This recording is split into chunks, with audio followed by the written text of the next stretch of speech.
పరిశుద్ధ గ్రంథంలో దేవుడు అంటున్నాడు, నీవు నా ఎద్దకు వస్తే నేను నీకు విశ్రాంతి కలుగు చేస్తానని కొత్త నిబంధన పాఠ్య భాగంలో యేసు ప్రభు వారు తెలియజేశారు. ఓకేనా? అంటే ఎవరి దగ్గరికి వస్తే విశ్రాంతి ఉంది? దేవుని దగ్గర ఉంది విశ్రాంతి. నేను మీకు సమయం లేదు కనుక వచ్చిన భాగాలు చూపించట్లేదు. విశ్రాంతిని ఇవ్వాలంటే ఎవరు ఇవ్వాలి? దేవుడు మాత్రమే ఇవ్వాలి. అయితే దేవుడు విశ్రాంతిని ఇచ్చాడు అని అనుకుంటే విశ్రాంతి కలిగిన వారి యొక్క జీవితం ఎట్లా ఉంటుంది అంటే నెమ్మది. నెమ్మది ఎప్పుడు వస్తుంది? విశ్రాంతి లేదా నెమ్మది ఎప్పుడు కలుగుతుంది? నెమ్మది మీరు ఎప్పుడైనా వాక్యం చెప్పబడుతుంది, నెమ్మది కలిగి నిద్రపోతారంట వాళ్ళు ఎవరైతే దేవుని యందు భయభక్తులు కలిగి ఉంటారో వారు. దేవునికి స్తోత్రం. రైట్. ఎప్పుడైనా నెమ్మది నీకు కలిగిందా? ఎప్పుడైనా నెమ్మది కలిగి నిద్రపోయావా? ఎప్పుడైనా ప్రశాంతంగా హాయిగా ఏ బాధ లేదు, ఏ చింత లేదు, ఏ దిగులు లేదు, ఏ ఇబ్బంది లేదు అని ప్రశాంతంగా పడుకున్న రోజు ఏదైనా ఉందా? వినపడలేదు. ఉందా? ఎప్పుడైనా? ఏ రోజైనా? అంటే మనకేం కలగలేదు, ఏం లేదు, ఇంకా నెమ్మది లేదు. భర్త గురించో, భార్య గురించో, బిడ్డల గురించో, ఆస్తి గురించో, ఇల్లు గురించో, అప్పుల గురించో, లోన్ల గురించో, రైట్? ఏదో ఒక దాని గురించి ఏం జరుగుతుంది అని అంటే నెమ్మది లేక బ్రతుకుతామని. కరెక్టేనా కాదా? లేదు, నేను నెమ్మదిగా ఉన్నానండి, నాకు ఏ ఇబ్బంది లేదు అన్నవాళ్ళు ఎవరు ఉంటే కొంచెం మీ చేసి పైకెత్తారు. నిజంగానే నెమ్మది లేదు. అయితే నెమ్మది లేకపోవడానికి కారణాలు ఎప్పుడైనా ఆలోచించావా? నేను ఎప్పుడు చెప్తా ఉంటాను, ఒకటి శ్రమలు మనం ఎలా కొరకు తెచ్చుకుంటాము అని అంటే, దారంతా వెళ్ళే కుక్క మీద రాయి పెట్టి కుట్టాం అనుకోండి, కుక్క ఏం చేస్తుంది? కరిసిన తర్వాత బొడ్డు చుట్టూ 2 ఇంజక్షన్ చేస్తారు. 14 16 ఏమో ఆ లెక్క ఏదో నాకు తెలియదు. అప్పుడు ఇప్పుడు ఏ ఆసనాలు లేదో నాకు తెలియదు, కానీ అప్పుడు బొడ్డు చుట్టూ 2 ఇంజక్షన్ చేసేవారు, 15 16 ఇంజక్షన్లు చేసేవారు. తర్వాత ఏం చేయాలి?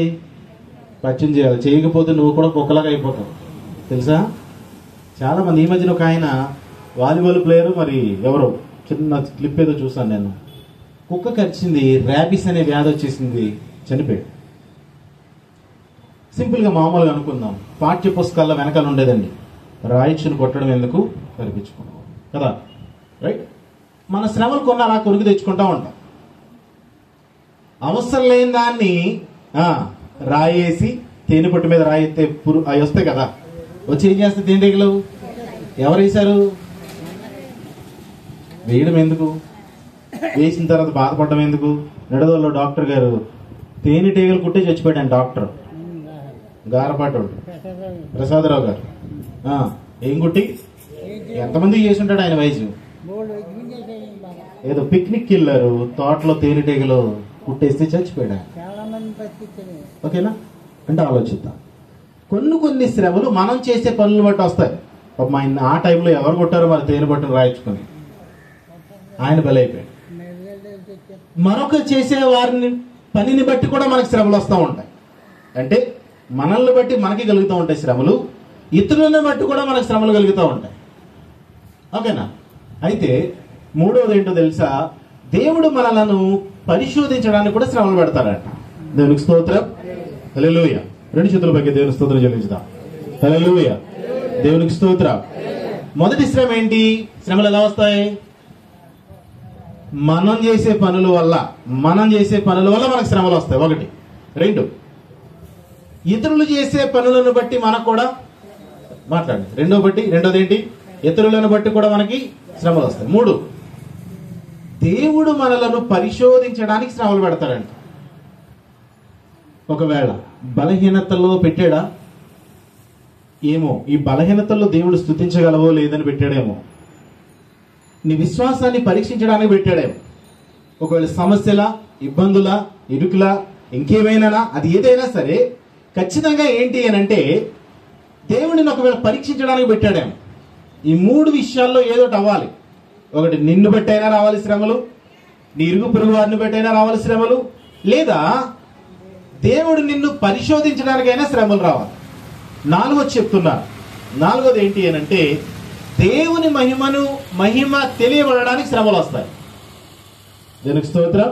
ఒకటి మనల్ని పరీక్షించడానికి వస్తుంది, రెండోది దేవుడు మన ద్వారా మహిమపరచబడడానికి. అదే సంగతి ఏంటి అని అంటే, పుట్టిగుడ్డువాడు ఒకసారి దేవుడు స్వస్థపరిచినాడు అంటాడు. ఆ పరిశీలన అడుగుతూ ఉంటారు, వీడు పాపం చేశాడా, వీడి తల్లిదండ్రులు పాపం చేశారా, ఎందువల్ల గుడ్డోడయ్యాడు అని అంటే, అప్పుడు అంటాడు వీడు పాపం చేయలేదు, వీడి తల్లిదండ్రులు పాపం చేయలేదు, కానీ దేవుని మహిమ ఈయన అందు బయలుపరచబడడానికే ఇతడు గుడ్డోడుగా పుట్టాడు. దేవునికి స్తోత్రం. 4 విషయాలు ఇది మనకు తెలిస్తే ముందుకు వెళ్ళచ్చు. 4 విషయాలు చెప్పండి. 1, శ్రమలు ఎలా వస్తాయి? 1, మనల్ని బట్టి శ్రమలు. 2, ఇతరులను బట్టి శ్రమలు. 3 పరిశోధిస్తున్నాడేమో దేవుడు, విశ్వాస పరీక్షలు అనమాట అవి. 4వది దేవుడు మహిమ కోసం శ్రమలు వస్తాయి. ఓకేనా? రైట్. ఎప్పుడన్నా నీకు వచ్చిన శ్రమల్లో ఇది ఏ శ్రమ అని ఎప్పుడైనా ఆలోచించావు? ఈ శ్రమ ఎందువల్ల వచ్చింది, ఈ శ్రమ రావడానికి కారణం ఏంటని ఎప్పుడైనా ఆలోచించావా? రైట్. పరిశుద్ధ గ్రంథంలో ఈరోజు ఒక వ్యక్తి గురించి చూసి శ్రమలు ఎందుకు వస్తాయో చూద్దాం. 2వది శ్రమలు పోవడానికి కూడా ఏం చేయాలో కూడా చూద్దాం. రైట్. శ్రమలు ఎందుకు వస్తాయి, కారణాలు ఏంటో చూద్దాం. 2 దినవృత్తాంతాల గ్రంథం 14వ అధ్యాయం. ఆల్రెడీ రాజు గురించి మనం చాలా సార్లు విన్నాం, అయినా కూడా వేరే రీతిగా మరికొన్ని విషయాలు మనం నేర్చుకుందాం. 2 దినవృత్తాంతాల గ్రంథం 14వ అధ్యాయము 1వ వచనం 2వ వచనం చదువుకున్నాం. అబియా తన పితరులతో కూడా నిద్రింపగా జనులు అతనిని దావీదు పట్టణమందు పాతిపెట్టిరి. అతనికి బదులుగా అతని కుమారుడైన ఆశ రాజాయేను. ఎవరు రాజయ్యారు? ఆశ. ఈయన యూదారాజు. ఎవరైనా చెప్పండి. ఏ రాజు ఈయన? యూదారాజు. ఈయన యూదాకి ఎన్నో రాజుగా ఉన్నాడు అని గమనించగలిగితే, మొదటిగా సొలొమోను సౌలు కుమారుడు సౌలు తర్వాత దావీదు, అక్కడ వరకు. తర్వాత సొలొమోను 12 గోత్రాలను పరిపాలించాడు. ఎప్పుడైతే సొలొమోను పరిపాలించిన తర్వాత అతడు దేవుని మాట వినకపోవడం వలన 10 గోత్రాలు ఇశ్రాయేలీలు అయ్యారు, 2 గోత్రాలు యూదా గోత్రం అయిపోయాయి. ఆ తర్వాత తన కొడుకు రెహబాము కొడుకు అబియా కొడుకు ఆశ. దేవునికి స్తోత్రం. రైట్. ఆశ ఇప్పుడు అబియా తర్వాత రాజయ్యాడు. అతడు రాజు అయ్యేసరికి తన తండ్రి చనిపోవడం వలన అతనికి రాజుగా పట్టాభిషేకం జరిగింది. ఇప్పుడు అతడు యూదా వారికి రాజుగా ఉన్నాడు. ఎన్ని గోత్రాలు? 2 గోత్రాలు. ఈ 2 గోత్రాలకి రాజుగా ఉన్న సమయంలో ఆయన గురించి చెప్పబడుతున్న విషయాలు చూద్దాం. ఆశ రాజయ్యను. ఇతని దినములలో దేశము 10 సంవత్సరములు నెమ్మది పొందేను. ఎన్ని సంవత్సరాలు? అందరూ చెప్పాలి. ఎన్ని సంవత్సరాలు? 10 సంవత్సరాలు నెమ్మది పొందేను. ఓకేనా? చూద్దాం ఒకసారి ఆయన ఏంటి అని ఆయన విషయాలు గమనించగలిగితే, ఆశ రాజు, యూదా రాజు.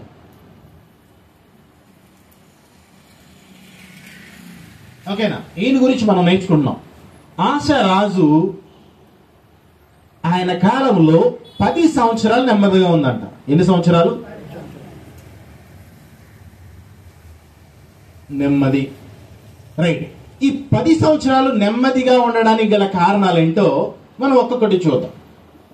ఓకేనా? ఈ 10 సంవత్సరాలు నెమ్మదిగా ఉండడానికి 2వ వచనం మొదటగా మనం చదవాలి. ఆశ తన దేవుడైన యెహోవా దృష్టికి 1 చెప్పండి. దేవుని దృష్టిలో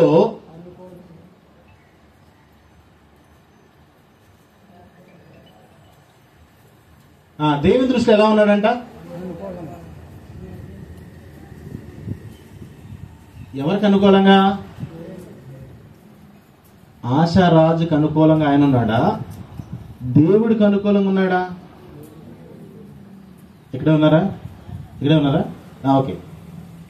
ఆశారాజు తనకు తాను అనుకూలంగా ఉన్నాడా, తన ఇంటి వారికి అనుకూలంగా ఉన్నాడా? మళ్ళా చెప్తున్నాను, జాగ్రత్తగా ఆలోచించు. రాజు తనకి నచ్చినది చేస్తూ తనకి అనుకూలంగా ఉన్నాడా? ఒకటి. తన ఇంటి వారికి అనుకూలంగా ఉన్నాడా? 2. 3. తన ప్రజలకు అనుకూలంగా ఉన్నాడా?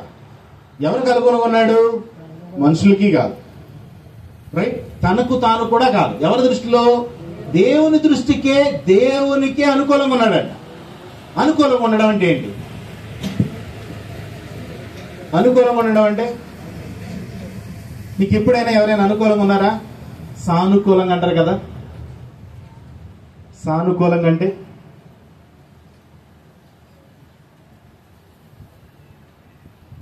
అనుకూలంగా. ఇబ్బందిగా ఉన్నారా? ఎవరైనా ఇబ్బందిగా ఉన్నారా? నీకు ఎవరైనా సరే నువ్వు చెప్పిన మాట చక్కగా విని వాళ్ళు నువ్వు చెప్పింది చేస్తూ ఉంటే నీకు వాళ్ళు ఎలా ఉన్నారు అని అంటే అనుకూలంగా ఉన్నారని అర్థం. అంటే నువ్వేం చెప్పినా కూడా ఏ మాట కూడా జబదాటని వారన్నమాట. ఓకేనా? ఇప్పుడు ఎమ్మెల్యే ఉంటాడు, ఎమ్మెల్యే కింద కొంతమంది ఉంటారు. వాళ్ళందరూ ఏం చేస్తారంటే ఎమ్మెల్యే ఏం చెప్తే చేస్తారండి.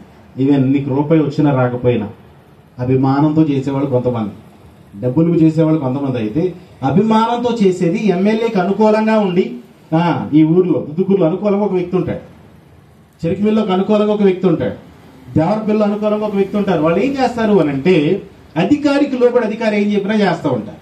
దేవునికి స్తోత్రం. ఇప్పుడు ఈయన ఎవరికి అనుకూలంగా ఉన్నాడంట? ఎవరికి? దేవునికి అనుకూలంగా ఉన్నాడంట. అంటే దేవుడు ఏం చెప్పినా కూడా చేయడానికి చాలా ఇష్టపడే వ్యక్తి అన్నమాట. దేవునికి స్తోత్రం. ఒకటి అనుకూలంగా ఉన్నాడు. రెండవది యథార్థంగా ఉన్నాడంటే ఎవరి దగ్గర? గుర్తుపెట్టుకోండి, దేవుని దగ్గరే లేదు, దేవుని దృష్టిలోనే దేవునికి అనుకూలంగా, దేవునికే యథార్థంగా, దేవుని దగ్గరే యథార్థంగా జీవించాడంట. హల్లెలూయా. మనుషుల దగ్గర మనం యథార్థంగా ఉంటామా? అవునా కదా? చెప్పండి, పర్లేదు, నేనేమనలే. మనుషుల దగ్గర యథార్థంగా ఉంటామా? ఉండమా? భర్త దగ్గర యథార్థంగా ఉంటావా? భార్య దగ్గర యథార్థంగా ఉంటావా? బిడ్డల దగ్గర యథార్థంగా ఉంటావా? దేవుడి దగ్గర యథార్థంగా ఉన్నావా?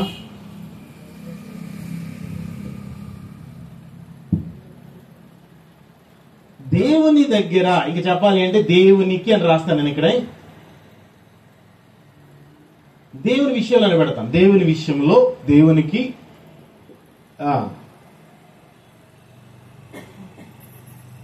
దేవుని విషయంలో అనుకూలంగా ఉన్నాడు, దేవుని విషయంలో యథార్థంగా ఉన్నాడు. ఇప్పుడు అర్థమైంది అనుకుంటా.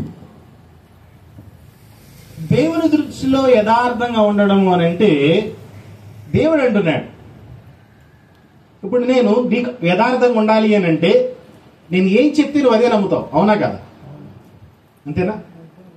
నేను అంటాను బ్రవళకి చాలా మంచిది, చాలా మంచిది బ్రవళకి, ఎంత మంచిది అంత మంచిది కాదు, చాలా మంచిది బ్రవళకి.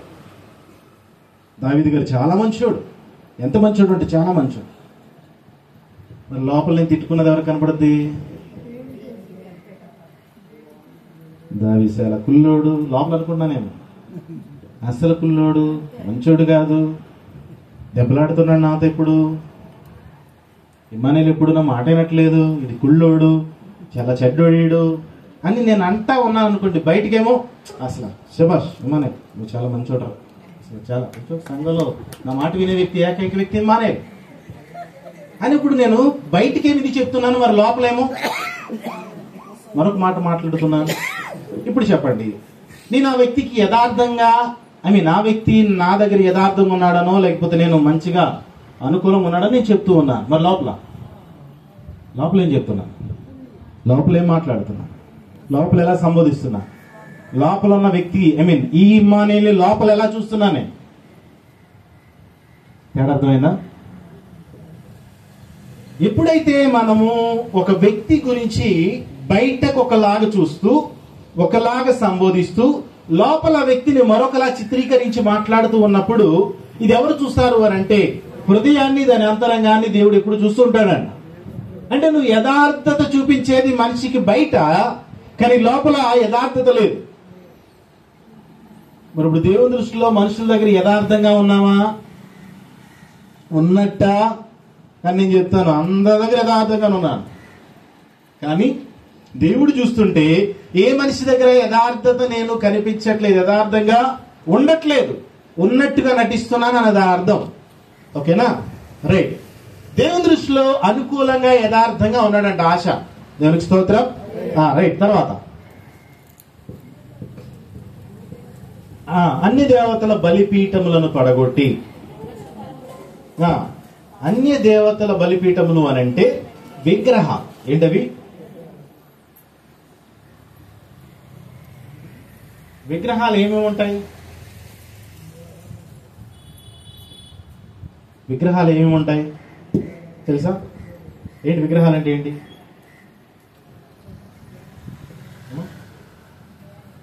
ఏ బొమ్మ అయినా. ఇంకా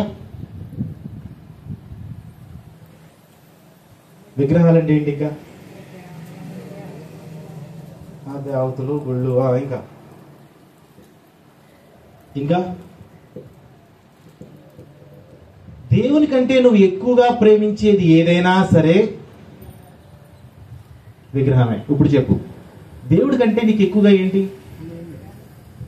మళ్ళీ చెప్పండి. మనం ఇక్కడ కొన్ని ఎగ్జాంపుల్ నేర్చుకున్నాం ఈరోజు.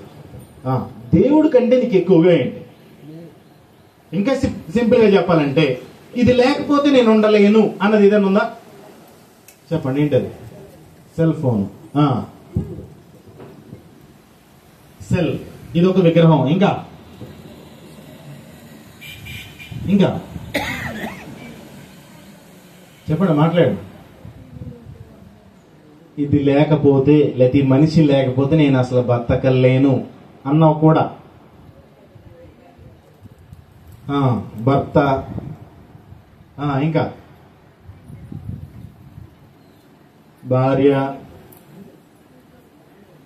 ఇంకా డబ్బులు. ఇంకొకళ్ళ సంపాదన ఎలా ఉంటది అని అంటే కూడు ఉండదు, కూడు కూడా సరిగ్గా తినరు. ఇంకా సంపాదన సంపాదన సంపాదన సంపాదన, ఏం తెలియదు. ఓ రూపాయి కూడా అట్టుకెళ్ళి ఎక్కడి నుంచి. ఓకేనా? చాలా మందికి బంగారం అంటే పిచ్చి ఉందా? ఆ పిచ్చి ఉందా? బంగారం అంటే పిచ్చి. బంగారం ఉంటే చాలు, ఇంకేం అవసరం. అదొక విగ్రహం. కొంతమందికి ఫుడ్ ఉంటే చాలండి, తిండి ఉంటే చాలు, తిండి ఉంటే చాలు, ఇంకేం అవసరంలా. అది కూడా విగ్రహమే. కొంతమందికి నిద్ర ఉంటే చాలండి, నిద్ర ఉంటే చాలు, ఇంకేం అవసరంలా. నువ్వు కూడెట్టకపోయినా పర్లా, హాయిగా నిద్రపోతా. అదొక విగ్రహం. ఇంకా ఈ రీతిగా ఇంకా చూస్తే చాలా ఉన్నాయనండి. అవి మనుషులు, బొమ్మలైనా అవ్వచ్చు, వ్యక్తులైనా అవ్వచ్చు, పనులైనా అవ్వచ్చు, అది ఏదైనా సరే అది విగ్రహమే. ఇప్పుడు అక్కడ ఆయన చేసిన పని ఏంటి అని అంటే అక్కడున్న విగ్రహాలు, దేవతల వాటిని పడగొట్టేశాడు ఆయన. దేవునికి స్తోత్రం. ఇప్పుడు విగ్రహాలను ఏం చేయాలి? విగ్రహాలను పడేయాలి. దేవునికి స్తోత్రం. ఆ తర్వాత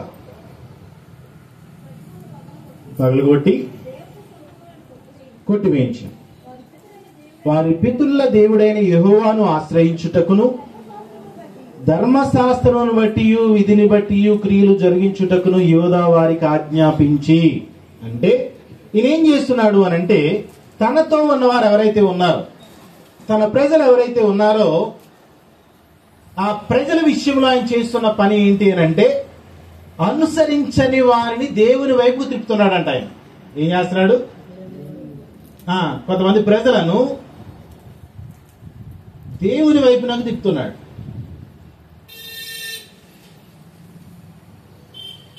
దేవునికి స్తోత్రం. మళ్ళా ఒకసారి చదవవచ్చును బాగా.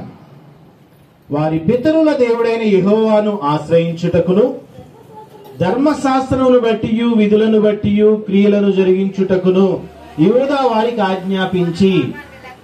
కొంతమంది దేవుని వైపు త్రిప్పడానికి, దేవుని వైపుకు వారిని త్రిప్పడానికి ఈయన ఎంతగానో ప్రయాసపడ్డాడంట. దేవునికి స్తోత్రం.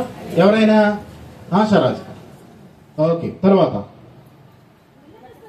ఉన్నత స్థలములను సూర్య దేవతా స్తంభములను యోధవారి పట్టణములో నుండి తీసివేసెను. అతని ఏలుబడి యందు రాజ్యము నెమ్మదిగా ఎప్పుడు నెమ్మదిగా ఉంది? 3 విషయాలు కదా. ఒకటి, దేవుని దృష్టిలో రైట్. తర్వాత లోకంలో. మూడవది దేవుని కోసం. ఓకేనా? ఇంక ఇది చెప్పాలి అని అంటే లోకంలో అంటే ఇది వ్యక్తిగతంగా.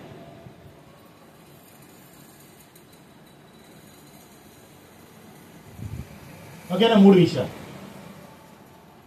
దేవుని విషయంలో దేవునికి అనుకూలంగా యథార్థంగా ఉన్నాడు. చెప్పండి, ఎవరి దృష్టిలో? ఎవరి విషయంలో? చెప్పాలి. ఎవరి విషయంలో? దేవుని విషయంలో దేవునికి అనుకూలంగా. దేవుడు ఎలా తిప్పితే అలాగున ఫ్లెక్సిబుల్ గా, ఏం చెప్తే అది చేసేటట్టుగా, ఎలా నడుచుకోమంటే అలా నడుచుకునేటట్టుగా, చెయ్యను, రాను, కాదు, లేదు, నా వల్ల కాదు అని చెప్పకుండా ఫ్లెక్సిబుల్ గా ఉన్నాడంట దేవుని దృష్టిలో. దేవునికి స్తోత్రం. దేవుని దృష్టిలో ఫ్లెక్సిబుల్ గా దేవుడు ఎలా తిప్పితే అలా తిరుగుతున్నాడు. ఇంకంతే. దేవుని విషయంలో కూడా యథార్థంగా ఉన్నాడంట. దేవుని దగ్గర యథార్థంగా ఉన్నాడు. ఓకేనా? ఈ 2 దేవుని విషయంలో. రెండోది, వ్యక్తిగతంగా తనలో దేవునికి, తన రాజ్యంలో దేవునికి తప్ప మరి దేనికి చోటు ఇవ్వకుండా అన్ని పడగొట్టేశాడు ఆయన. అది విగ్రహాలు ఏవైనా సరే, మనుషులైనా, వస్తువులైనా, బొమ్మలైనా, ఇంకేదైనా సరే, ప్రతి విగ్రహాన్ని కూడా ఏం చేశాడు అని అంటే పడగొట్టేశాడు. మూడోది, దేవుని కొరకు ఏం పని చేశాడు అని గమనించగలిగితే, తనతో పాటు ఉన్న ప్రజలను, ఇతరులను దేవుని వైపు త్రిప్పాడంట. దేవునికి స్తోత్రం.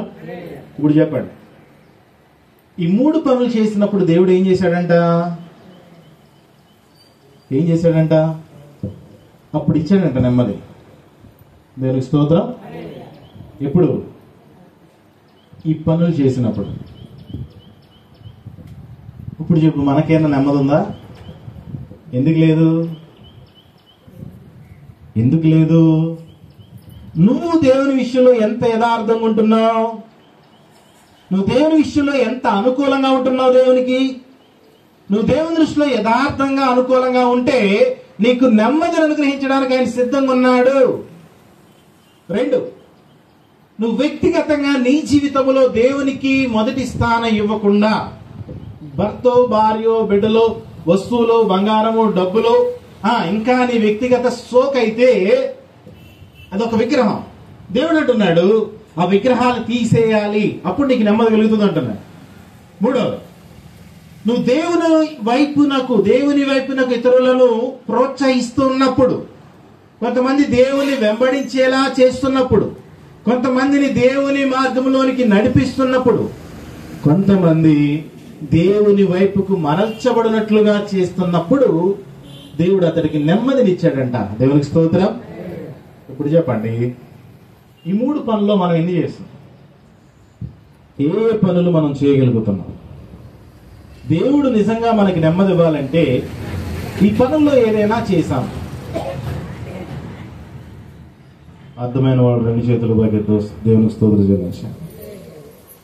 అర్థం కాని వాడు దేవునికి స్తోత్రం చెప్పండి. లేదా? చాలా సంతోషం. 2 చేతులు పైకి దేవునికి స్తోత్రం చెల్లించుదాం.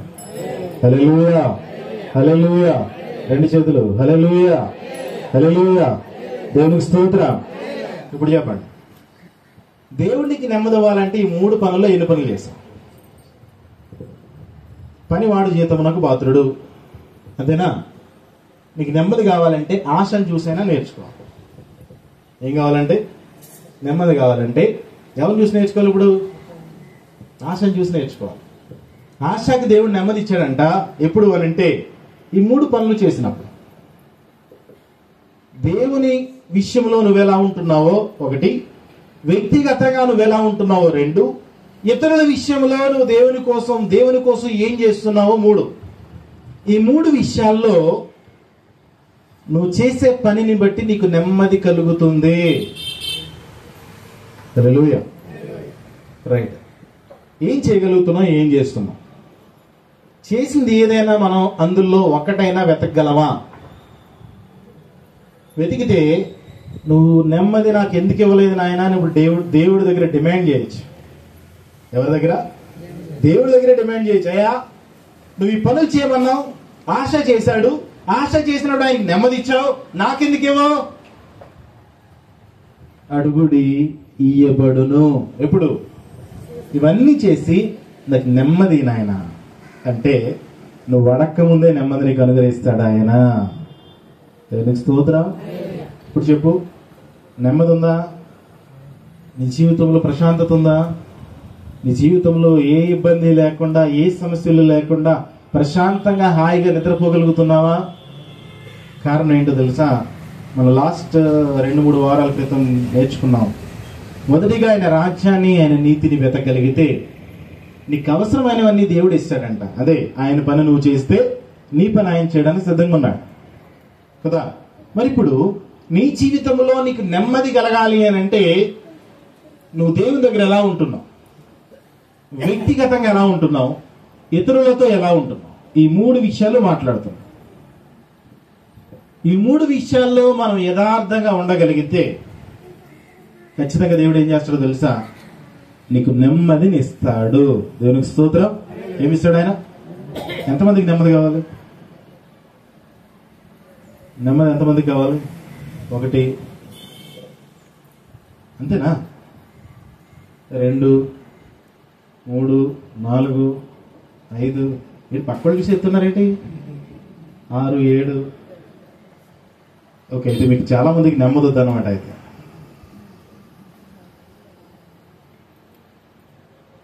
దేవునికి స్తోత్రం. నెమ్మది ఉంటే శత్రువు నీ మీద దాడి చేయడు తెలుసా? దేవుడు నెమ్మదిని అనుగ్రహిస్తే నీకు చీకు చింత కూడా ఉండదు, దేని గురించి టెన్షన్ ఉండదు. దేవునికి స్తోత్రం. ఎందుకంటే నెమ్మదినిచ్చింది ఆయన. ఏం తింటాము, ఏం పొందుకుంటాము, రేపు పొద్దున్న అవసరమైతే హాస్పిటల్కి వెళ్ళాలి, ఎంత కావాలి, అవసరం ఆయన చూసుకుంటాడు. ఆయన చూసుకుంటాడు. అందుకే వాక్యం చెప్పబడుతుంది, ఆయన ఎందుకు భయభక్తులు గల వారు నెమ్మది కలిగి నిద్రపోయి. ఇంకా అంటాడు ఆయన ఎందుకు భయభక్తులు కలిగి ఉన్న వారి యొక్క బిడల విషయంలో ఆయన చేస్తాడంట, వారు నిద్రించుచుండగా ఆయన వారికి ఇస్తున్నాడంట. దేవునికి స్తోత్రం. వారు నిద్రించుచుండగా. మరొకసారి ఆలోచిద్దాం. నెమ్మది కావాలి అని ప్రార్థన చేస్తాం, మనశ్శాంతి కావాలని ప్రార్థన చేస్తాం కదా. అయ్యా నాకు టెన్షన్స్ అన్ని తీసేయి, నాకు ఈ ఆలోచనలు, ఇబ్బందులు, తలపోట్లు ఏమి ఉండకూడదు, అవన్నీ తీసేనా ఆయన అని చెప్పానని ప్రార్థన చేస్తూ ఉంటాం కదా. మరి ప్రార్థనతో పాటు నువ్వు నేను చేయాల్సిన పనులు ఈ 3 పనులు చేయాలి. ఓకేనా? ఇప్పుడు నెమ్మది కావాలంటే ప్రార్థనతో పాటు ఏం కావాలి? ఇప్పుడు చెప్పండి, ఏం కావాలి? ఇక్కడే ఉన్నారా? వినపట్లేదు. ఇక్కడే ఉన్నారా? ఏం కావాలి? ఒక 100 కేజీల బరువు నెత్తిమీద పెట్టేసి ఇప్పుడు ఈ పనులు చేస్తేనే కానీ నెమ్మది కదంటే ఎక్కడ చేస్తాం బావా? అందుకే నీ లెక్కలు వేరు, నా లెక్కలు వేరు, దేవుడి లెక్కలు వేరు. దేవుడి లెక్కలన్నీ ఎలా ఉంటాయి? దేవుడి లెక్కలు ఎలా ఉంటాయి? మన లెక్కలు అందులో ఏదో ఒకటి చేస్తున్నా కదా, నెమ్మది ఇచ్చేయి. నాకు నచ్చింది, నాకు అనుకూలంగా నేను చేస్తున్నా కదా, నెమ్మది ఇచ్చేయి.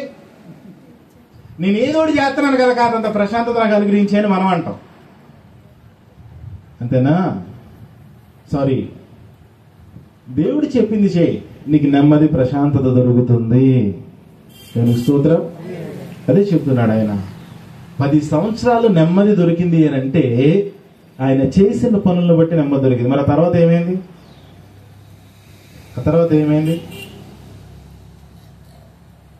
ఆ కింద ఇంకో పని చేశాడు, అది కూడా చూద్దాం. యుద్ధములు లేవు. ఎందుకనంటే దేవుడు నెమ్మది అనుగ్రహిస్తే నీకు ఏ శోధన, ఇబ్బంది, యుద్ధములు ఉండవు, శత్రుదాడి ఉండదు. దేశంలో నెమ్మది కలిగి ఉండెను. యెహోవా అతనికి విశ్రాంతి దయచేసి ఉండగా అతడు యూదా దేశమున ప్రాకారము గల పట్టణములు కట్టించెను. ఇప్పుడు ఈ 10 సంవత్సరాలు కలిగిన నెమ్మదికి ఏం చేయబడింది అని అంటే ప్రాకారాలు కట్టబడ్డాయి.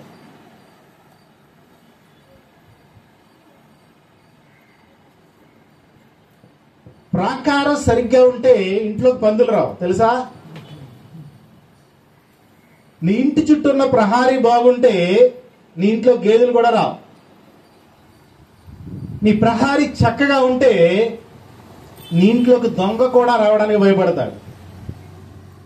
నీ చుట్టూరు ప్రహారీ సరిగ్గా ఉంటే ఎలకలో, పిల్లులు, పందులు ఇవేమి కూడా లోపలికి రాకుండా ఉంటాయి. ఓకేనా? అందుకే ఇక్కడ చెప్తున్నాడు ఆయన, నెమ్మది కలిగినప్పుడు మొదటిగా చూస్తే ఇది ఆయన చేసిన పని. దేవుడు ఏం చేశాడంటే నెమ్మదినిచ్చాడు.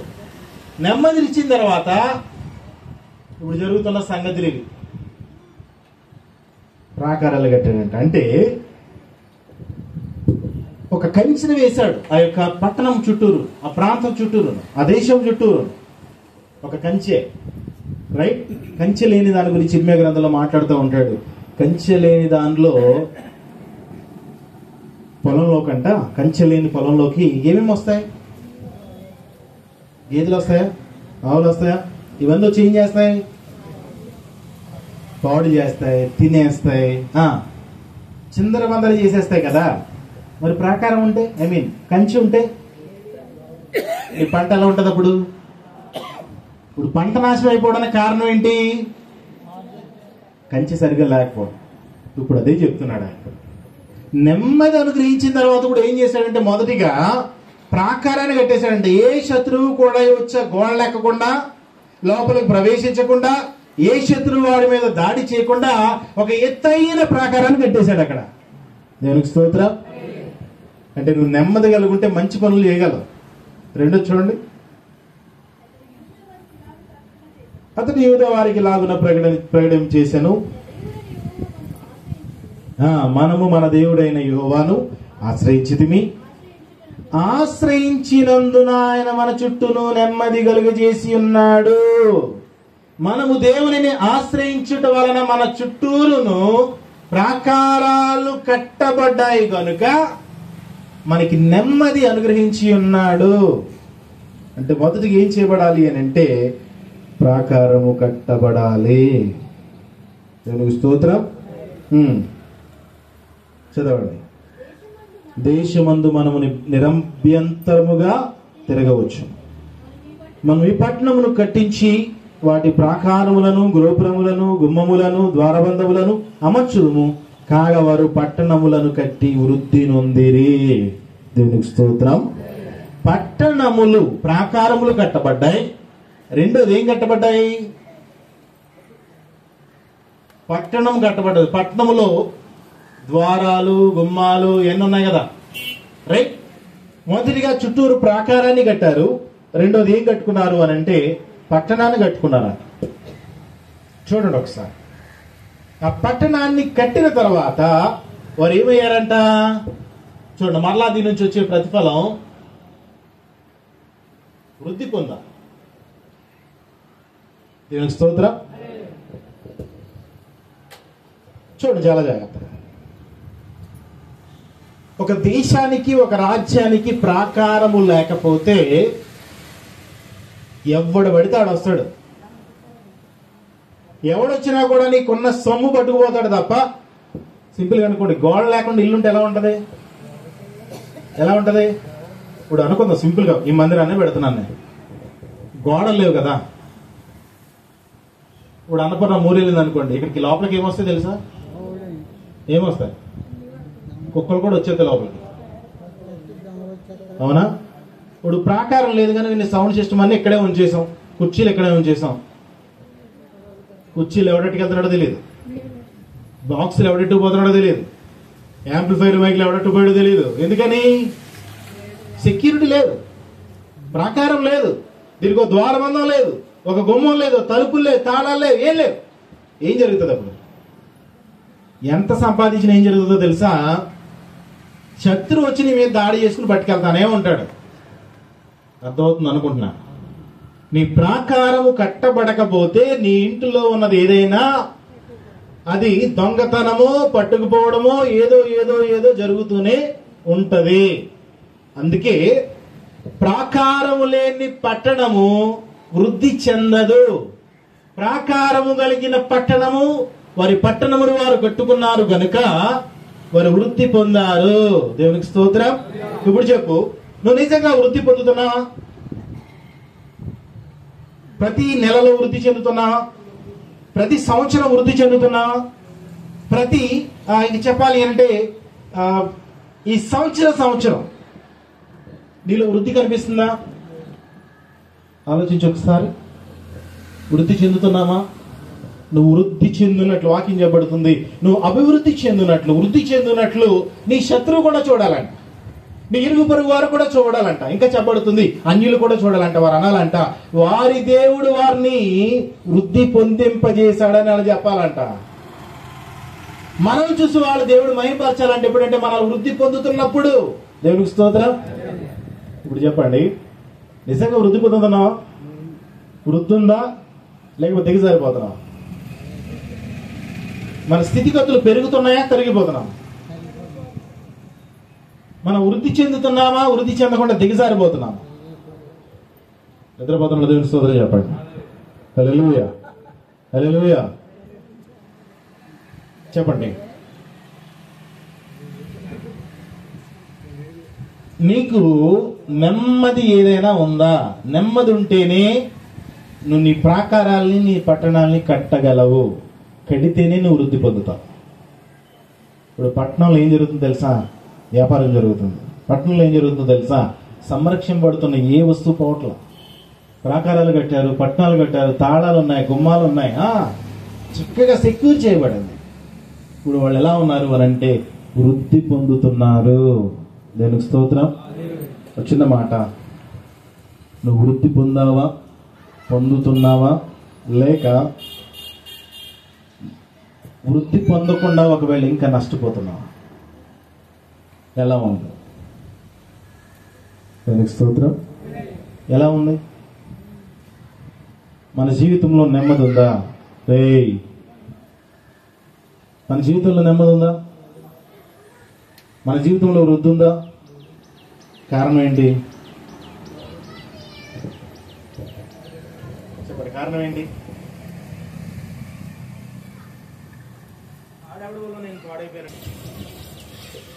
మనం అంటా ఉంటాం, పిల్లల్ని కంపేర్ చేసి అది ఆడి చేతి పాడైపోయాడు, వీడి చేతి పట్టి పాడైపోయాడు అంటా ఉంటాం కదా పిల్లల్ని. ఒకవేళ మనం కూడా స్నేహాన్ని బట్టి కొన్ని జతలు బట్టి పాడైపోతూ ఉంటాం. బాగుపడేది కన్నా పాడేది చాలా ఎక్కువ కదా. ఒక్కొక్కసారి అంటూ ఉంటాం, వాడి వల్ల నేను నష్టపోయానండి, వాడి వల్ల నేను పోగొట్టుకున్నాను, వాడి వల్ల నేను చాలా కోల్పోయాను అంటూ ఉంటాం. ఇది బయట మనుషుల లెక్కలో మాట్లాడుకుంటే సంగతులు అవి. కానీ దేవుని లెక్కలో ఏంటో తెలుసా? నువ్వు కోల్పోతున్నా నువ్వే కారణం, నువ్వు పోగొట్టుకుంటున్నావు అంటే నువ్వే కారణం. ఎవడి మీద పెట్టక. నువ్వు ఆశీర్వదింపబడడానికి కూడా నువ్వే కారణం, ఎవడి మీద పెట్టక. ఎందుకనంటే దేవుని లెక్క ఒకటే, నువ్వు దేవుని మాట వింటే దేవుడు నిన్ను ఆశీర్వదించడానికి సిద్ధంగా ఉన్నాడు, అంతే. నువ్వు దేవుని మాట వింటే దేవుడు నీకు నెమ్మది కలిగేయడానికి సిద్ధంగా ఉన్నాడు, అంతే. నువ్వు దేవుని మాట వింటే నిన్ను హెచ్చింపజేసి తలగా ఉంచుతాడు, అంతే. వేరేదేది జరగదు. ఇంకా దేవుని మాట వినేవారిని ఎవరు కూడా ఎప్పుడూ కూడా దేవుడు నష్టపరచలేదు. యోబు విషయంలో ఏం జరిగిందో తెలుసా? పరీక్షించినా పరిశోధించినా యోబు నిలబడ్డాడు గనుకనే 0 నుంచి 2 అంతలు మరలా పొందుకున్నాడు ఆయన. దేవునికి స్తోత్రం. 2 అంతలు, ఒక అంత కాదు, 2 అంతలు. దేవుడు ఎప్పుడు విడిచిపెట్టాడు. నీవు నేను దేవుని దగ్గర యథార్థంగా ఉండే కొలది, దేవునికి అనుకూలంగా ఉండే కొలది, దేవునికి ఇష్టమైపోయే కొలది దేవుడు ఏం చేస్తాడు అని అంటే నీకు నెమ్మది కలుగ చేస్తా ఉంటాడు. దేవునికి స్తోత్రం. నేను దీన్ని 3 వంతులు వేస్తున్నాను, ఓకేనా? నేను దీన్ని ఏం చేస్తున్నానంటే ఒక 3 వంతులు వేస్తున్నాను. ఇది ఒక 3% అనుకుందాం, ఇది ఒక 3% అనుకుందాం, ఇది కూడా 3% అనుకుందాం. అంటే ఈ 3 కలిపితే 10%, ఓకేనా? మనం చేయాల్సిన పని 10% చేస్తే దేవుడు నీకు 10% నెమ్మదినిస్తాడు. మరలా నువ్వు ఈ నెమ్మది కలిగినప్పుడు ఏం చేస్తావంటే మరలా ఇంకొక పని చేస్తావు. ఆ పని కూడా పర్ఫెక్ట్ గా చేస్తే నీకు మరలా ఏం చేస్తాడంటే వృద్ధి పొందేలా దేవుడు చేస్తాడు. దేవునికి స్తోత్రం. సింపుల్ గా చెప్తున్నాను, నువ్వు దేవుడు చెప్పిన పని ఒకటి చేస్తే దేవుడు నీకు ఒకటి చేస్తాడు. దేవునికి స్తోత్రం.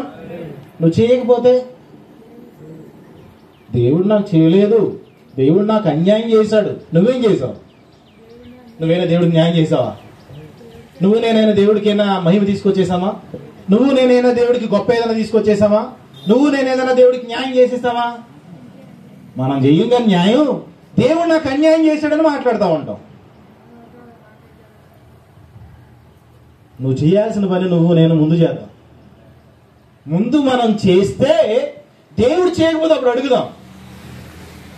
అర్థమైంది అనుకుంటున్నాను. అర్థమైన 2 చేతులు పైకెత్తి దేవుని స్తోత్రం చెల్లించుదాం. హల్లెలూయా. మీరు లేరు ఇక్కడ ఉన్నారా? దేవునికి స్తోత్రం. 2 చేతులు దేవునికి స్తోత్రం. హల్లెలూయా. నువ్వు మొదటిగా దేవుడు చెప్పిన పని చేస్తే నీకు దేవుడు ఏం చేయాలో ఆయన చేయడానికి ఆయన సిద్ధంగా ఉన్నాడు. రాత్రి సాక్ష్యంలో నేను సురేంద్ర గారు అన్న సాక్ష్యం చెప్తున్నప్పుడు చిన్న మాట నేను గమనించాను. నేను ఆ విషయంలో నేను కూడా సేమ్ ఫేస్ చేశాను. వాక్యం ఉంటది, తండ్రి దగ్గరికి వెళ్ళి రొట్టెని అడిగితే రాయనిస్తాడా, చేపని అడిగితే పామునిస్తాడా? ఇస్తాడా దేవుడు? అలాగిస్తాడా? ఏ తండ్రి ఇస్తాడా? ఏ తండ్రి ఇవ్వడు కదా. రొట్టె ఇచ్చి రాయిచ్చి ఇదే రొట్టె తినంటాడా? తల్లిదండ్రులు మీరు ఎప్పుడన్నా అన్నారా బిడ్డలు? అన్నారా? లేదు కదా. రాత్ర అన్న చెప్తున్నప్పుడు సాక్ష్యంలో తాలింపు పెట్టుకోవడానికి కూడా నూనె లేదంట. అలాంటి పరిస్థితి. తాలింపు పెట్టుకోవడానికి కూడా నూనె లేదు. ప్రార్థన చేస్తున్నాడు, కానీ ఒక కట్టడి మీద ఉన్నాడు. ఏంటంటే నేను అప్పు చేయకూడదు, దేవుడు ఇస్తేనే కొనుక్కోవాలి, దేవుని మీద ఆధారపడాలి, అప్పు చేసి చేయకూడదని కిరాణా కొట్టుడు పిలిచి అయ్యగారు సరుకులు తీసుకోండి కావాలంటే అన్నా కూడా అప్పు చేయకుండా అలానే ఉండిపోయాడు. ఇంట్లో ఏం లేదంటే నూనె లేదు, ఏదో ఉంది, రైస్ ఉంది, ఏదో కూరగాయలు అలా ఏదో వండుకున్నారు అంతే. ఇది 2004లో సంగతి. 2003, 2002 ఆ సమయంలో 2000 సమయం. అయితే ప్రతి గురువారం కూడా ఒక చోటకి గృహకూడికి వెళ్ళేవారండి. గృహకూడికి అంటే ఎంతమంది? ఆ ఇంట్లో భార్య, భర్త, కూతురు, అంతే, ముగ్గురే. అది కూడా వేరే రాష్ట్రం నుంచి వచ్చిన వాళ్ళకి. అయితే ఆ ఇంటికి వెళ్ళినప్పుడు ప్రార్థన చేస్తున్నట్టు వీళ్ళు లోపలికి వెళ్ళిందంట. పట్టిల సౌండ్ వినపడిందంట లోపలికి. ఓహో, గట్టిగానే తత్త కానుక. ఆ డబ్బులు ఎట్టుకెళ్ళి ఏం పట్టుకురావాలి? కిరాణా గుడి దగ్గరికి వెళ్ళి సరుకులన్నీ తెచ్చేసుకోవాలి, నువ్వు తెచ్చేసుకోవాలని ప్రార్థన చేస్తాను. ఏం జరిగిందో తెలుసా? పట్టుకొచ్చు డబ్బా పెట్టిందంట ఎదురైనా. ప్రార్థన అయిపోయింది. చూస్తున్నాడు, గుప్పులు ఇప్పిది చెత్తదేమో చూస్తున్నాడు బాబు ఆయన. ఏరా అయ్యగారు ఇది పట్టుకెళ్ళండి ఇంటికంటే ఆయనకి డబ్బాలో కూడా నూనె అమ్ముతారని తెలియదంట. అప్పుడు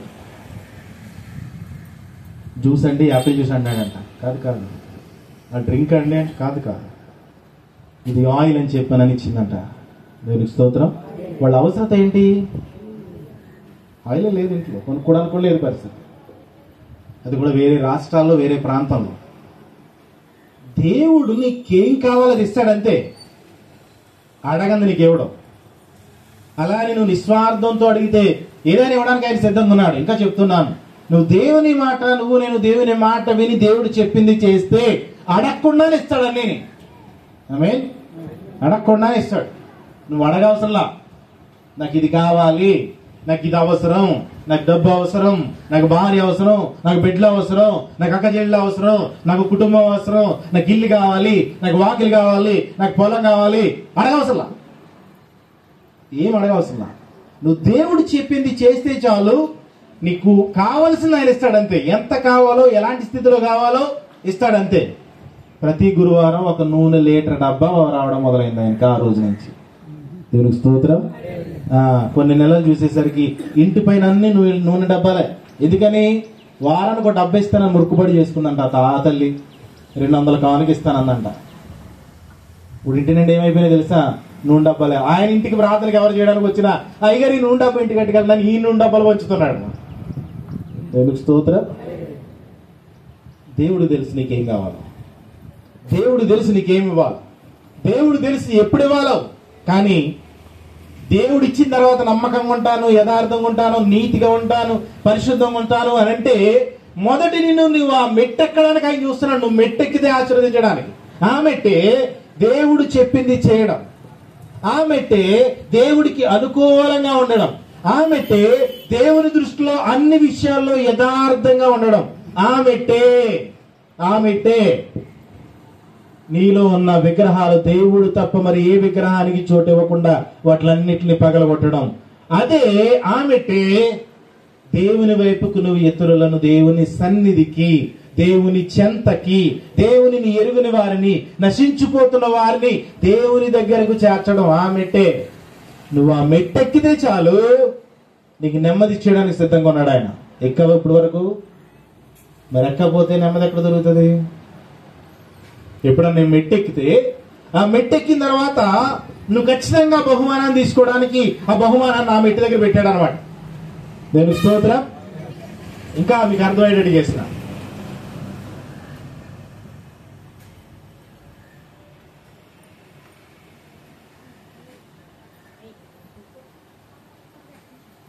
ఓకేనా? చూడండి ఒకసారి. ఇప్పుడు నువ్వు నేను ఎక్కడున్నావు? ఇక్కడే ఉన్నారా? ఎక్కడ కనపట్లేదా?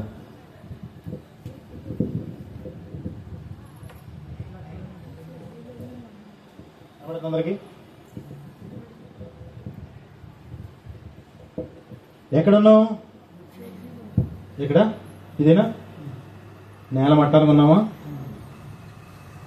ఇక్కడేనా? ఎంతమంది ఉన్నారు ఇక్కడ? ఒప్పుకోండి, నిజం ఒప్పుకోండి. నేను ఇక్కడే ఉన్నాను ఆయన ఒప్పుకుంటే ఎక్కడికి వెళ్ళాలో తెలుస్తుంది. ఎక్కడున్నావు? ఇక్కడ ఉన్నావు. దేవుడు ఏమంటాడంటే మొదటి మెట్టు ఇవన్నీ, మొదటి మెట్లు ఈ పనులు చేయాలి. నువ్వు దేవుడి దగ్గర యథార్థంగా నువ్వు ఉండాలి. రెండోది, నీలో దేవునికి నచ్చనిది ఏది ఉండకూడదు.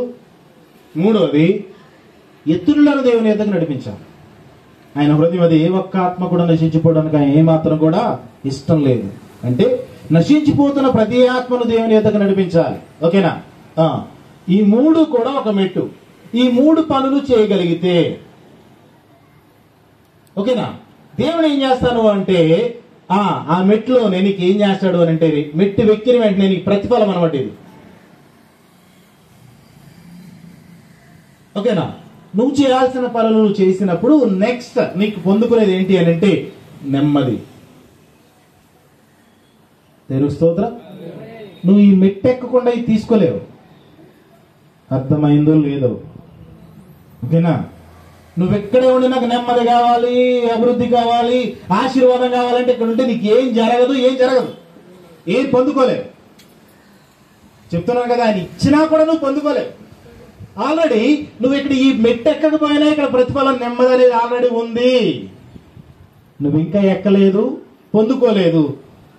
నువ్వు ఎక్కడుండి అసలు పొందుకోవడం నీ వల్ల కాదు, నీకు అందదు అది. ఓకేనా? నీకు అందదు అది. ఆల్రెడీ ఆయన పెట్టేశాడు. ఆయన ప్రతిఫలాన్ని ఇది ఫిక్స్డ్ గా ఈ మెట్లో పెట్టేశాడు అనమాట. ఇది ఈ బహుమానాన్ని. తర్వాత మూడోది ఏంటి అని అంటే చూడండి ఒకసారి. మొదటిగా నువ్వు చేయాల్సిన పనులు నువ్వు చేస్తే దేవునికి నెమ్మదిస్తాడు. అప్పుడు నువ్వేం చేస్తావంటే ప్రాకారాలు కట్టుకుంటావు. ప్రాకారాలు కట్టుకుంటావు, పట్టణాన్ని కట్టుకుంటావు. ఇది కూడా నీకు ఆశీర్వాదమే. అంటే నీ కుటుంబాన్ని, నీ గృహాన్ని, నీ ఆత్మీయ జీవితాన్ని, నీ కుటుంబంలో ఉన్న వారిని నువ్వు కట్టుకుంటావు. ఇది నీకు ఆశీర్వాదం. తర్వాత నువ్వు పొందుకునే ఆశీర్వాదం ఏంటి అని అంటే వృద్ధి పొందుతావు. దేవుని స్తోత్రం. అంటే నువ్వు చేయాల్సిన పనులు నేను ఇది కూడా పనిగానే చూస్తున్నాను. అయితే ఇది కూడా పనిగానే చూస్తున్నాను. మొదటి పని నువ్వు చెప్పిన మూడు పనులు చేయగలిగితే నువ్వు రెండో మెట్లో పొందుకునే ప్రతిఫలం ఇది, నెమ్మది. నువ్వు మూడో పట్టణం ఏం చేయాలంటే మూడోది ఏం చేయాలి? ప్రాకారాలు కట్టుకోవాలి, పట్టణాలు కట్టుకోవాలి, మళ్ళీ పని చేయాలి. మళ్ళా పని చేసి నీకు ప్రతిఫలం ఏముంది అని అంటే నువ్వు వృద్ధి పొందుతావు. ఇది ప్రతిఫలం. దేవుని స్తోత్రం. ఇప్పుడు చూస్తే ఏ మెట్లున్నా ఒకసారి ఆలోచించు. ఏ మెట్లోనే ఇన్ని సంవత్సరాలు అయిపోయిందో ఆలోచించు. ఏ మెట్లోనే ఇంకా బ్రతుకుతున్నావో ఆలోచించు. ఏ మెట్లోనే ఇంకా హాయిగా నిద్రపోతున్నావో ఆలోచించు. నిద్రపోతున్నావా? ఎక్కడ? గ్రౌండ్. ఒకవేళ నువ్వు ఇక్కడ ఇంకా నిద్రపోతూ ఉంటే నేనేం చేయలేను, దేవుడు కూడా ఇచ్చి. దేవునికి స్తోత్రం. అర్థమైందన్నమాట.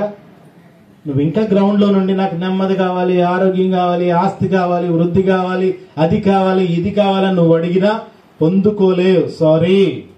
పొందుకోలేవు. నువ్వు మెట్టెక్కాలి. పనులేవు, జాగ్రత్త. అందరికంటే ముందుగా దేవుని దృష్టిలో యథార్థంగా ఉంది. నిన్ను మనుషులు చూసినప్పుడు నువ్వు కనిపించేది పై రూపం మాత్రమే, నీ వస్త్రాలు మాత్రమే, నీ అలంకరణ మాత్రమే, నువ్వు బయటకు మాట్లాడేదే తప్ప నువ్వు మనుషులు కనిపించడం వల్ల ఏ ప్రయోజనం లేదు. కానీ నీవు కనిపించేది లోపల దేవునికి. జాగ్రత్త. యథార్థంగా ఉండు, అనుకూలంగా ఉండు దేవునికి. ఖచ్చితంగా దేవుడు నీకు నెమ్మదినివ్వడానికి సిద్ధంగా ఉన్నాడు. ఖచ్చితంగా నీలో ఉన్న దేవుడి కంటే విగ్రహాలు, బిడ్డలు ఎక్కువ, భార్య ఎక్కువ, భర్త ఎక్కువ, తల్లిదండ్రులు ఎక్కువ. ఒకవేళ వాళ్ళు ముందెడతా ఉంటే వాడిని విగ్రహాలు తీసి పక్కన పెట్టకపోతే నీకు నెమ్మది రాదు. ఇంకా చెప్తున్నా, నువ్వు ఎవరిని ఎక్కువగా ప్రేమిస్తావో వాళ్ళే రేపొద్దు నీకు చుక్కలు కూడా చూపిస్తారు. ఇదేంటి నిజం. నువ్వు ఎక్కువగా ఎవరిని ప్రేమిస్తావో వాళ్ళే రేపొద్దు నిన్ను ఎత్తి మీద రాయిచ్చుని కొట్టేస్తారు కూడా. నువ్వు ఎవరినైతే ఎక్కువగా ప్రేమిస్తున్నావో వాళ్ళే రేపొద్దున నీకు నష్టాన్ని కూడా తీసుకొస్తారు. జాగ్రత్త. దేవుడి కంటే ఎక్కువగా ఎవరిని పెట్టినా సరే జాగ్రత్త. ముందు దేవుడు, నీలో రెండోది విగ్రహాలు ఏవి కూడా ఉండకూడదు, దేవుడు తప్ప. మూడవది, దేవుని కోసం నువ్వు కొంతమందిని దేవుని యొద్దకు నడిపించాలి. ఇది చేయగలిగితే మొదటి మెట్టు ఎక్కినట్టు లెక్క. దేవునికి స్తోత్రం. ఎన్ని మెట్లు? మొదటి మెట్టు. అప్పుడు నీకేముంది? ఏముంది? వినబడలేదు. ఏముంది? నీ ప్రతిఫలం ఏంటి? మొదటి మెట్టు ఎక్కితే, మొదటి మెట్టు ఎక్కితే నువ్వు 3 పనులు చేస్తే నీకే ప్రతిఫలం ఉంది? నెమ్మది. చెప్పండి, ఏముంది? నెమ్మది. చెప్పండి, అందరూ చెప్పాలి. ఏముంది? మొదటి మెట్టు ఎక్కితే నీ ప్రతిఫలం ఏమొస్తుంది? వినబడలేదు. తిరిగి అర్థమవుతుందా? మొదటి మెట్టు ఎక్కితే నీకు వచ్చే ప్రతిఫలం ఏంటి? చింతపరికలు పెట్టండి. 4 చింతపరికలు పెడితే మాట్లాడడం వల్ల వాయించేస్తూ ఉంటాం. నిజంగానే నువ్వు మొదటి పని చేస్తే నీకు వచ్చే ప్రతిఫలం ఏంటి?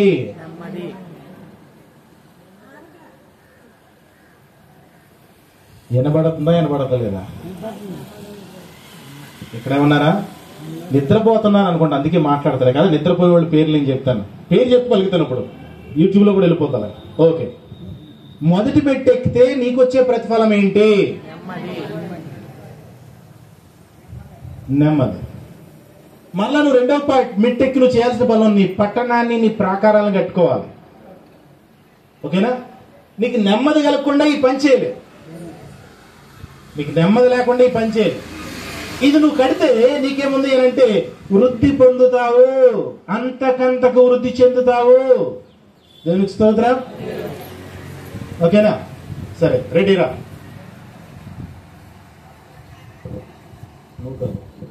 అమ్మ వెళ్ళరా, బుడితల్లి వెళ్ళరా. ఇక్కడ జెండర్ చూడకండి, ఆడమగ చూడొద్దు. ఓకే, నువ్వు వచ్చి అక్కడ కూర్చో. ఇక్కడ కూర్చో. గిరిరా.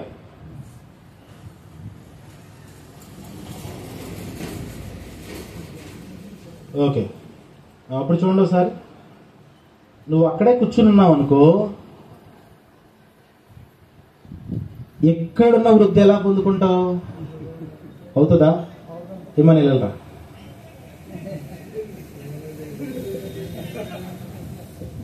ఓకే, ఎక్కడున్నావు ఇప్పుడు నువ్వు?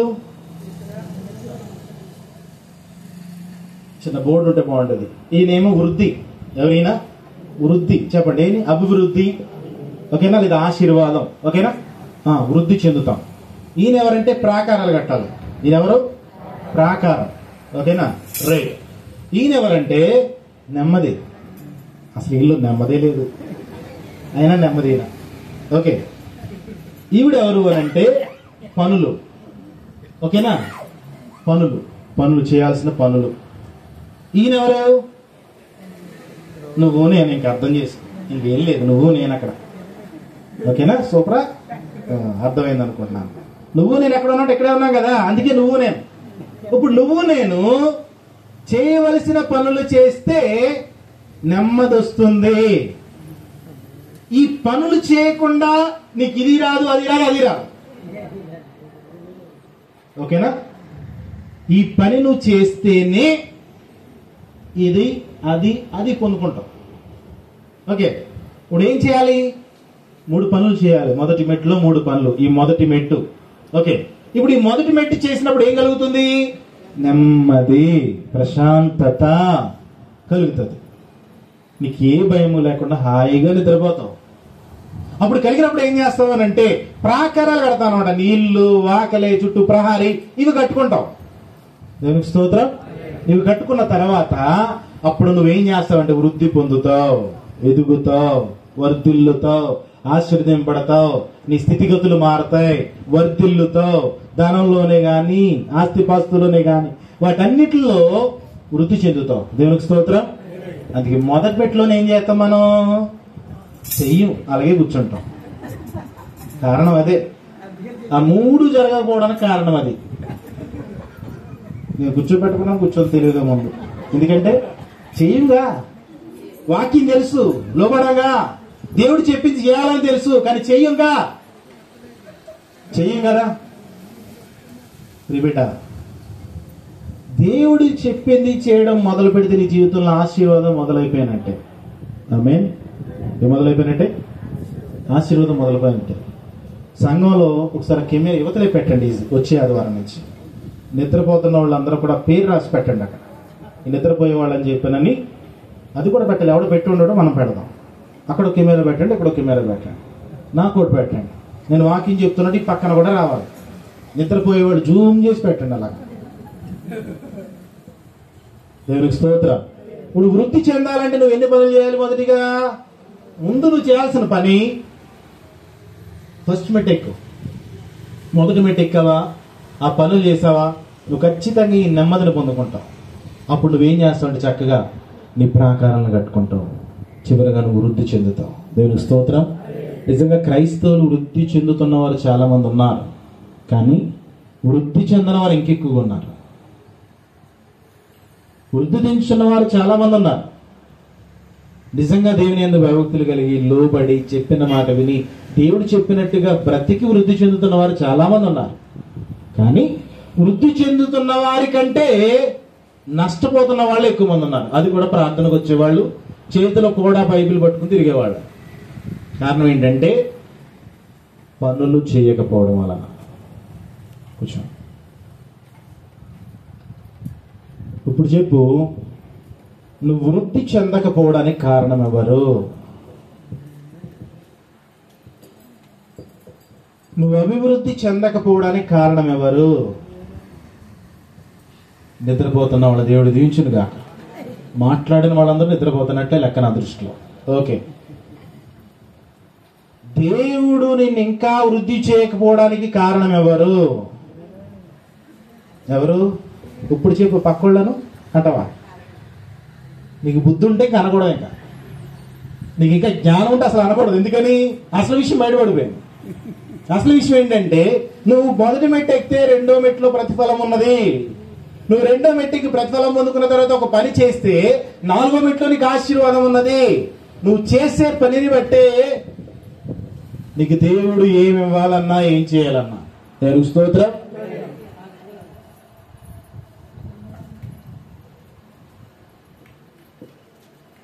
కళ్ళు మూసుకుందాం, మోకరించుదాం. మోకరించుదాం.